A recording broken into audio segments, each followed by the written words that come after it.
shot, and we'll just go right into this since we're already here.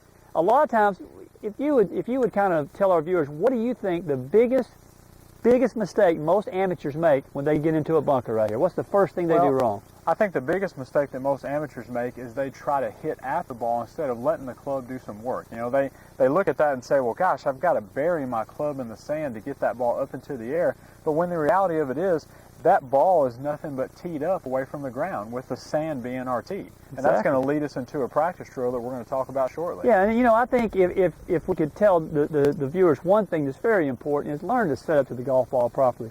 Most people don't set up to the golf ball properly. They set up with the club face, like we said in our last book, it's too square. Right. We need to make sure that the mechanics are slightly different. So when we set up to a bunker shot, let's say we're aiming at this pin here, one of the things I like to do is I like to make sure that I get my feet left or open to my target. Okay, a lot of times we get too square to our target. So this is more of a shot where we get the legs out of the way so we can swing the golf club through into the target, number one.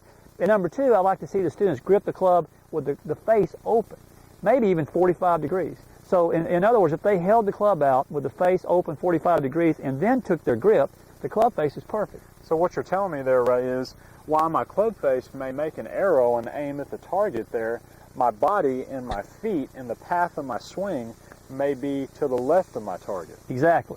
And so because I'm aimed left, but my club face is open, my club face effectively is still aiming at the hole. Are you trying to come over the top of that? I'm still going to make a swing down my feet line and allow the bounce of the club to actually become in play now. By having the club face open 45 degrees and by aiming left, my club face is still pointing at the hole, but now the bounce of the club can move the sand out of the way. And I really like what you said, and I'm actually going to demonstrate that here. Usually, you know, people worry too much about getting a golf ball out of a bunker. And you used the analogy a while ago that really the sand is nothing more than a tee for our ball. A lot of times you see these drills on TV where people say, hit 2 inches behind the ball and come out 2 inches in front of the ball. The reason I don't like that is it causes the golfer to hit down at the ball. You also made a comment a while ago that we're trying to hit through this golf ball. The greatest thing that we can do in a bunker is to make sure that we hit through the ball and accelerate to our target. So by placing this ball on a tee in a bunker and setting up to it, all I want to do is just break the tee. If I break the tee, the golf ball is going to move. So when I set up to it, I'm thinking the ball's on a tee. Even though it's not on a tee in a real shot, I look at it, the ball's on a tee, and I'm just going to break the tee. If I break the tee, the ball comes out of the bunker. Okay? The tee's into the ground. If I break the tee closer to the top, what's going to happen? Ball's going to go farther. Okay, if I break it closer to the bottom? Ball's going to go shorter. Okay, in other words, when I break it close to the bottom, I'm taking a lot of sand. All right, so if I have a lot of sand, it's going to slow my club head down, and you say the ball's going to go a shorter distance. If I break it closer to the top, I'm not taking very much sand, so we're catching the ball pretty clean, and we're going to have a lot more speed, the ball's going to go farther. With that speed and catching it cleaner, though, what's going to happen? I'm going to get more spin. Going to get more spin, which means the ball is going to stop closer to our target or be able to stop it. When we're talking about hitting deeper in it, we'll get it out, but the ball's going to... It's going to roll more. It's going to roll, and we're going to have to play it as such. If you're in a bunker, though, and especially if you're an amateur or a beginner, your first goal is... to get out. We don't want to be in here for our next shot. So we want to make sure that we get the ball out of this bunker. Using a tee is probably the easiest way to do that.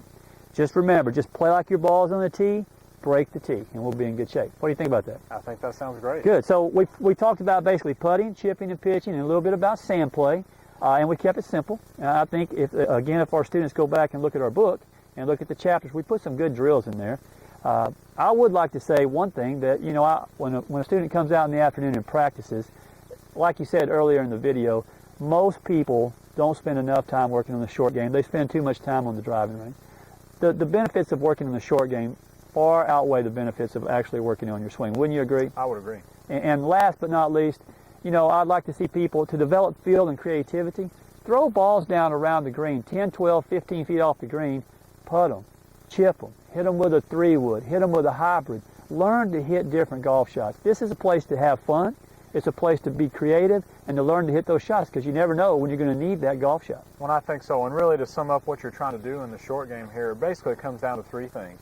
You've got to develop some form of feel for the distance and the type of shot you want to hit. You've got to practice it, so there's got to be a good work ethic involved. And last but not least, you've got to have some creativity in your ability to play shots. You can't be married to one specific way to play a shot, because you can't dictate to the golf course what you're supposed to do. The golf course is going to dictate to you what you're supposed to do. Exactly. We never know what type of lie or situation we're going to be in. So the more creative we are in our practice, the better chance we're going to have of having that shot in our bag when we actually need to pull it out. So again, last but not least, this has been a lot of fun.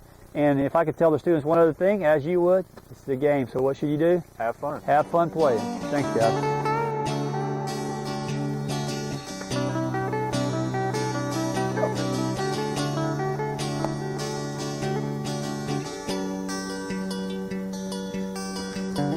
By the screen. It's too easy.